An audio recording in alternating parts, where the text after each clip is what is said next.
नमस्कार। आज मैं फिर आपके सामने अपराध की एक और घटना लेकर आया हूँ। आज के अपराध की घटना हालिया है, हाल फिलहाल की है। प्रदेश उत्तर प्रदेश और जिला बलरामपुर। हुआ कुछ यूं कि बलरामपुर के थाना क्षेत्र ललिया में सिंहपुर के पास एक नाले से एक महिला का नग्न शव बरामद हुआ। प्राइमा फेसी देखने में महिला की उम्र 18-20 साल लग रही थी। खैर, पुलिस आई और उसने लाश को कब्जे में लिया, पंचनामा किया। पंचनामा करके फिर उसे पोस्टमार्टम के लिए भेजा। पूछताछ शुरू हुई। लाश की पहचान की तमाम जो कोशिशें पुलिस करती है वो शुरू की, और इसी बीच में ये पता लगा, अपर पुलिस अधीक्षक विशाल पांडे को किसी ने पास के गांव से ही बताया कि साहब ये लड़की आई थी अपने गांव में, यहाँ ललिया थाना क्षेत्र में। अपने गांव का मतलब इस गांव में आई थी, लेकिन ये रहने वाली प्रयागराज की है। खैर, उसकी पहचान हो गई। उसका नाम रागिनी था, उम्र थी 20 वर्ष। उसके पिता का नाम रामबली केवट था और वो प्रयागराज की रहने वाली थी। बहरहाल, घर वालों को खबर की गई। घर वालों ने लड़की का मोबाइल नंबर दिया। मोबाइल नंबर से फिर जिस नंबर से सबसे अधिक बातचीत हो रही थी वो नंबर भी पता लग गया कि वो सिंहपुर के रहने वाले विनोद कुमार का नंबर था। विनोद कुमार पुत्र राम नारायण वर्मा। खैर, ढूंढ ढांड के राम नारायण वर्मा के पुत्र विनोद कुमार को भी पुलिस ने पकड़ लिया। पुलिस ने जब विनोद कुमार को पकड़ा तो फिर सारी बातें एक एक करके खुलने लगीं। विनोद कुमार से बातचीत में उसने बताया कि सब आज से कोई 4 महीने पहले, 4 या 5 महीने पहले मेरे फ़ोन पे एक मिस्ड कॉल आई। मिस्ड कॉल को मैंने रिंग बैक किया। उधर से आवाज़, एक महिला की अच्छी आवाज़ आई और उसने कहा कि अम्मा से बात करा दो। विनोद ने कहा, यहाँ कोई अम्मा नहीं है, तुम कौन बोल रही हो। बहरहाल, उसने ये कह के कि फिर ये रॉन्ग नंबर है रख दिया। थोड़ी देर बाद फिर उसी नंबर से कॉल आई और उसने ये पूछा, तुम बोल कहाँ से रहे हो। कोई जगह का नाम बताया, यहाँ से बोल रहे हो। बोले नहीं नहीं, मैं बलरामपुर से बोल रहा हूँ। अच्छा, तो कौन बोल रहे हो। विनोद ने अपना नाम विनोद बताया और फिर फ़ोन कट गया। 2 बार उस लड़की या उस महिला की आवाज़ सुनने के बाद विनोद का मन ललचा गया। कौन महिला है, क्या है, हो सकता है हम ही से बात करना चाह रही हो, फिर ये कह रही हो कि नहीं नहीं ये तो रॉन्ग नंबर है। इसी उहापों में आधे पौन घंटे बाद उसने उस नंबर को फिर मिला दिया और फिर उससे वही बातचीत कि भाई कैसे रॉन्ग नंबर मिल गया और क्यों मिल गया, क्या नंबर था तुम्हारे पास, इस तरह की उल जलूल बातें, ताकि बात थोड़ी सी लंबी खिंच सके। बात लंबी खिंच भी गई। एक दूसरे का नाम पता, कहाँ कौन कैसे कब, ये सब बात होने के बाद फ़ोन कट गया। फिर फ्रीक्वेंसी थोड़ी सी कम रही। शुरू में दिन में 1 बार, फिर दिन में 2 बार, फिर 4 बार, फिर 6 बार, फिर पूरी रात बात होने लगी। विनोद ने बताया कि घटना से कोई 20 दिन पहले अचानक उसने ये फ़ोन करके रागिनी ने बताया कि मैं तुम्हारे गांव आ रही हूँ। विनोद यही सुनने के लिए लालायित थे। फौरन उन्होंने कहा कि यहाँ से यहाँ तक पहुँचना, वहाँ से मैं तुम्हें ले आऊँगा, नहीं तुम रास्ता भटक जाओगी। बातचीत होती रही। वो बलरामपुर आई। थाने के पास की किसी जगह को बताया गया था, वहाँ वो बस से उतर गई। वहाँ से अपनी मोटरसाइकिल से विनोद उसे अपने घर पर ले आए। घर पर वो करीब 15-16 दिन रही, लेकिन इस बीच में विनोद ने रागिनी को बाहर नहीं निकलने दिया। उससे यही कहता रहा कि बाहर निकलोगी, लोग पूछेंगे, मैं क्या जवाब दूंगा। वो जिद करती रही कि जवाब क्या देना है, जब हम लोग रह रहे हैं इतने दिनों से, तो हम बताएंगे कि हाँ हम आए हैं, हम इस तरह की बातें। लेकिन वो राजी नहीं हुआ। धीरे धीरे उनका भी जो जो भी उनको जोश रहा होगा, धीरे धीरे जब वो ठंडा पड़ने लगा, तो 15 दिन बाद विनोद ने उससे घर जाने के लिए कहा और उसने मना कर दिया कि 15-20 दिन तुम्हारे पास रही हूँ, मैं वापस जाके क्या जवाब दूंगी, किसको क्या बताऊंगी मैं कहाँ रही। और लोग मानेंगे नहीं, पूछेंगे, वेरीफाई करेंगे, जहाँ जाने को बताऊंगी वहाँ जाकर लोगों से बातचीत करेंगे, मेरा झूठ पकड़ा जाएगा। मैं ये काम नहीं करूँगी, अब मैं यहीं रहूँगी, तुम मुझसे शादी करो। बस शादी का नाम जैसे ही सुना विनोद ने, विनोद का दिमाग चकरघिन्नी की तरह घूमने लगा और लगा कि जैसे अब इससे बच पाना मुश्किल होगा। लिहाजा उसने फौरन शुरू किया वो कुचक्र जो हमेशा होता आया है लिव इन रिलेशन में। लिव इन रिलेशन के बारे में 50 से अधिक घटनाएं मैंने आपको बताई हैं, बड़ी और छोटी सब मिलाकर। बड़ी बड़ी घटनाएं जिनमें 3-3 साल 4-4 साल लिव इन में रहने के बाद लड़कियों के शरीर के 30-30 35-35 टुकड़े किए गए। 4-6 महीने रहने के बाद भी उसकी यही दशा हुई। और मेरा ये मानना है, अब तक की जितनी अपराध की घटनाएं मैंने पिछले 3-4 सालों में आपको बताई हैं, उनमें से 90% से अधिक घटनाओं में जिनमें लड़का लड़की लिव इन में रहे हैं, महिला पुरुष लिव इन में रहे हैं, महिला या लड़की की ही जान गई है। बहुत कम केसेस में पुरुषों की या लड़कों की जान गई है। यानी खरबूजा चाकू पे गिरे या चाकू खरबूजा पे गिरे, कटना खरबूजे को ही है, मरना लड़की को ही है। लिहाजा उसने टाल मटोल करनी शुरू कर दी कि नहीं नहीं ऐसे कैसे होगा, तुम घर चली जाओ, फिर मैं बात करूँगा, माँ बाप को राज़ी करूँगा, घर वाले राज़ी नहीं होंगे, यहाँ रहना मुश्किल हो जाएगा, कहीं और मकान लेके रहेंगे। बहरहाल धीरे धीरे धीरे धीरे उसको उसने अपने से अपने से पिंड छुड़ाने की गरज से उससे इधर उधर की बातें करने लगी। 2-4 दिन बाद सुनते सुनते वो भी आजीज आ गई। उसने कहा, इतने दिन मैं तुम्हारे पास रही हूँ, मैं इतनी आसानी से जाने वाली नहीं हूँ। तुम अगर ज़बरदस्ती मुझे यहाँ से निकालोगे, मैं तुम्हें बलात्कार के केस में फंसाऊंगी। मैं पुलिस के पास जाऊंगी और सब बताऊंगी जो तुमने किया है। पुलिस मेरी डॉक्टरी कराएगी, हमारी बात सब सही निकलेगी, हमने सारे प्रूफ अपने पास रखे हैं। ये सुनते ही विनोद के पैरों के नीचे की जमीन खिसक गई। सारा इश्क का भूत उतर गया। सारे जो उन्होंने प्लान बनाया होगा कि ऐसे रखेंगे वैसे रखेंगे, वो सब रफू चक्कर हो गया। और फिर उसका दिमाग घूमने लगा कि कैसे इससे पिंड छुड़ाया जाए। फिर विनोद ने बताया कि 8 जुलाई को मैंने उससे कहा कि अच्छा चलो ठीक है, तुम 2 ही कपड़ों में 20 दिन से हमारे पास हो, मेरे साथ चलो घूमने, तुम्हें कपड़े दिला देता हूँ ताकि तुम अच्छे कपड़े पहन के घर के भीतर रहो। विनोद रागिनी को 8 जुलाई को घुमाने के बहाने बलरामपुर शहर ले गया। बाजार गया।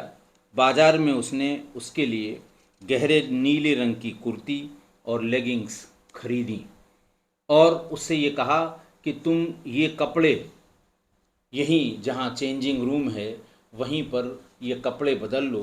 पुराने कपड़े एक बैग में, दुकानदार से कहूँगा वो नए कपड़ों के बैग में तुम्हारा पुराना कपड़ा रख देगा और इन कपड़ों में अच्छी लग रही हो, इसी कपड़ों में हम तुम घूमने चलेंगे। फिर शाम ढलने का इंतज़ार किया और उसको लेकर ये कह के कि घर वापस चल रहे हैं, उसे लेकर वापस आने लगा। जैसे ही वो सिंहपुर के पास झरिहर डीह नाले पर पहुंचा, रास्ता सुनसान दिखा, तो उसने उसे गाड़ी से उतार कर धक्का दे दिया। वो नीचे गिर गई। सीने पे सवार होकर उसका गला दबा दिया। हाथ पैर पटके उसने छटपटाई, लेकिन थोड़ी देर में ही शिथिल पड़ गई। जब वो यकीन हो गया उसे कि अब ये मर गई है और मैं कहीं पकड़ा न जाऊं, उसे घसीट कर पास के नाले में, नाला देखकर ही उसने वहां पर मारा था और नाले में फेंक दिया। हत्या के बाद वो सीधे पूर्व प्रधान बड़कऊ के खेत के पास गया। उसकी कुर्ती को उतार कर उसने खेत में गाड़ दिया और मोबाइल को काली पन्नी में लपेटकर मिट्टी में दबा दिया उसी खेत में। खैर, पुलिस ने जब दोनों मोबाइल फ़ोन की सीडीआर निकाली तो आईने में शीशे की तरह साफ हो गया कि क्या चक्कर था और किसने मारा होगा। खैर, उसकी निशानदेही पर विनोद की वो मोटरसाइकिल जिस पर बिठाकर वो ले गया था और जिससे उतार कर धक्का देकर उसे मारा था, वो motorcycle dream deluxe UP47 AB 9418 police ने बरामद कर ली। उसके पास से 2 मोबाइल फ़ोन भी बरामद हुए, एक विनोद का, दूसरा रागिनी का जो उसने मिट्टी में गाड़ दिया था, और मृतका की वो नई कुर्ती जो उसी दिन बलरामपुर में बाजार से खरीदी गई थी, उसको भी बरामद कर लिया। आज की घटना देखिए, आज की घटना बहुत ही छोटी और बहुत ही सामान्य है। अब इस तरह की घटनाएं आप जानती हैं कि प्रेमिका घर आई और फिर शादी के लिए कहा, शादी के लिए मना किया, मार दिया। लेकिन ये बात शुरू कहाँ से हुई और अंत कहाँ पर हुआ, ये ज़रूरी भी है, इम्पॉर्टेंट भी है और जानना भी चाहिए सभी लोगों को। तो आज की इस घटना की शुरुआत हुई मिस्ड कॉल से। जैसा मैंने बताया आपको कि विनोद के मोबाइल पर एक मिस्ड कॉल आई, उसने तुरंत रिवर्ट किया। उधर से महिला ने पूछा, फ़लाँ बोल रहे हो, माँ से बात कराओ। उन्होंने कहा नहीं, मैं तो फ़लाँ बोल रहा हूँ। उसने कहा रॉन्ग नंबर, काट दिया। 15-20 मिनट बाद फिर फ़ोन किया कि नंबर तो यही है, तुम कौन बोल रहे हो, अम्मा से बात कराओ। तो उसने कहा कि हाँ, कोई अम्मा नहीं है, मैं फ़लाँ बोल रहा हूँ। फिर फ़ोन हुआ कि कहाँ से बोल रहे हो, उसने कहा बलरामपुर से बोल रहे हैं। तुम कहाँ से बोल रही हो, मैं प्रयागराज से बोल रही हूँ। मतलब थोड़ी बात आगे बढ़ी, बात वहीं पर फिर फ़ोन कट गया। फिर धीरे धीरे बातचीत शुरू हुई कि तुम कौन हो, तुम कहाँ हो, तुम कहाँ हो, क्या है, कितने लोग हैं, इस तरह की जो बात सामान्य होती है। और फिर बढ़ते बढ़ते बात बहुत आगे तक चली गई। बात जब बहुत आगे तक चली गई तो बात वहीं से शुरू हुई थी, मिस्ड कॉल से, कि तुम पहले नंबर चेक करो। तो उसने कहा नहीं, यही नंबर है, हो सकता है मैंने गलत फीड कर लिया हो, इस तरह से। और यहीं से वो राम कहानी शुरू हो गई। इसकी शुरुआत ही उस मिस्ड कॉल के बाद 2-3 बार फिर से वेरिफिकेशन, और फिर जिसको किया गया था उसका वेरिफिकेशन कि तुमने सही नंबर मिलाया कि गलत नंबर मिलाया, तुम्हारे पास जो नंबर फीड है वो क्या है। वो जब उसने पढ़ के सुनाया, उसने कहा ये तो हमारा ही नंबर है। बहरहाल राम कहानी यहीं से शुरू हो गई। जैसा मैंने बताया कि मिस्ड कॉल आने पर यही क्रम दोहराया जाता है। अगर मिस्ड कॉल करने वाला और मिस्ड कॉल रिसीव करने वाला दोनों चालाक हों तो फिर एक दूसरे को बेवकूफ़ बनाने की प्रक्रिया शुरू हो जाती है। कौन किसको बेवकूफ़ बना रहा है ये तो तय नहीं हो पाता, लेकिन कहीं न कहीं दोनों में से एक बेवकूफ़ बनते हैं और फिर वही होता है जो आज की घटना में हुआ था। देखिए, आज की तारीख में कोई ऐसा मोबाइल धारक या मोबाइल होल्डर नहीं है जिसे कभी कोई मिस्ड कॉल ना आई हो। मिस्ड कॉल पर बात दो तरह से शुरू होती है। एक तो किसी दूसरे का नाम लेकर कि फलाने बोल रहे हो, बात शुरू होती है। और दूसरा मना करेगा कि नहीं नहीं नहीं, मैं फलाने नहीं बोल रहा हूँ, मेरा नाम ये है।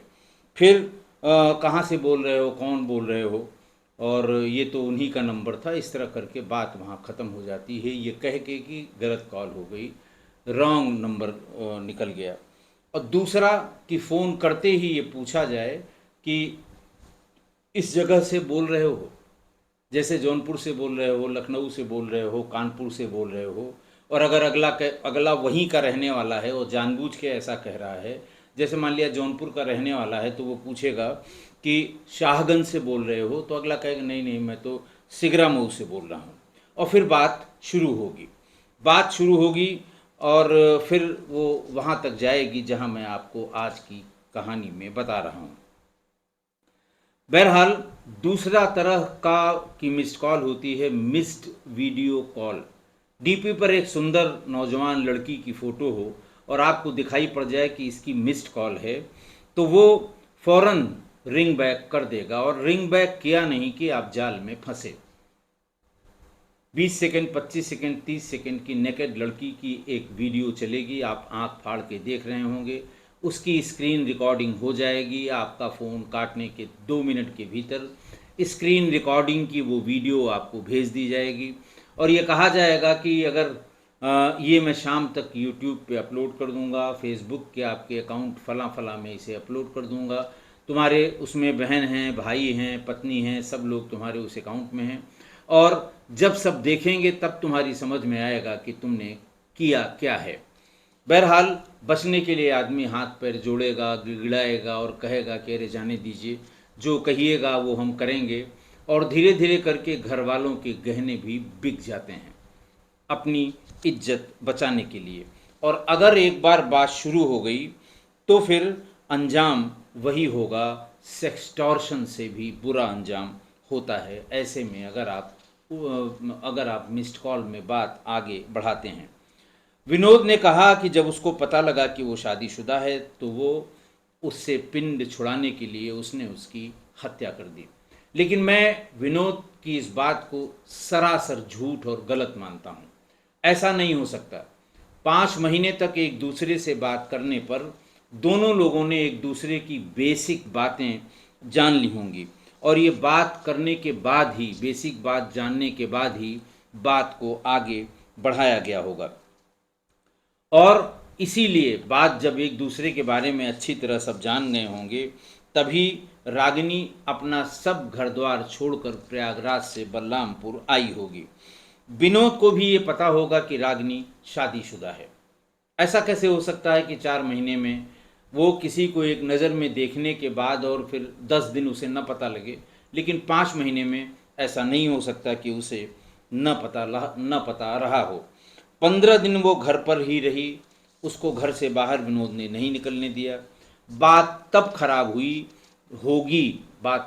हुई होगी जब विनोद का मन भर गया होगा और उसने रागिनी से कहा होगा कि अब तुम अपने घर चली जाओ।